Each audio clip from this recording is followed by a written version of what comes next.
Dead bug, contralateral. The contralateral dead bug is a great core stability drill that teaches you how to control your pelvis and spine under movement, while also strengthening the anterior oblique sling, the deep fascial network that connects your core, hips, and shoulders. Start by lying down on your back on the floor. Before anything moves, set your foundations. Tilt the pelvis posteriorly and gently pull the rib cage down towards the pelvis. This engages the deep core and ensures the lower back presses firmly into the floor. This is the position we're aiming to maintain throughout the entire exercise. From here, bring your legs up into the air so the hips, knees, and ankles are stacked vertically. Depending on your hamstring flexibility, the leg may not be perfectly straight, but if you can contract the quads and extend the knee to the best of your ability. Lift the arms straight up towards the ceiling so the shoulders, elbows, and wrists are stacked vertically as well. This is your starting dead bug position.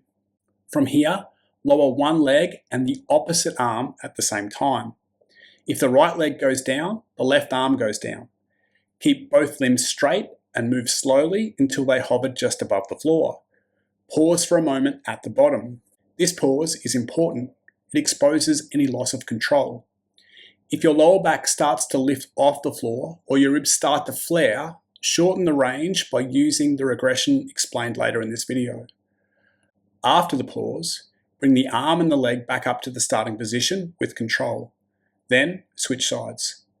Your job throughout the movement is simple but not easy.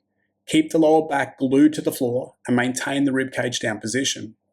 If maintaining the position is difficult, bend the knee to shorten the lever length and aim to tap the toe to the floor. Keep the arms straight and focus on holding the lower back down as the legs move. This version builds the same pattern with less load and helps you master the basics.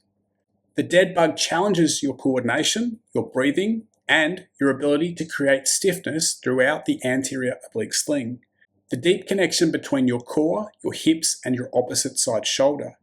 It teaches you the kind of core control that carries over into lifting, running, and everyday movements. Give it a try and see how you go. If you've got questions, please leave them in the comments. If you found this video helpful, please hit the like button and subscribe to the channel.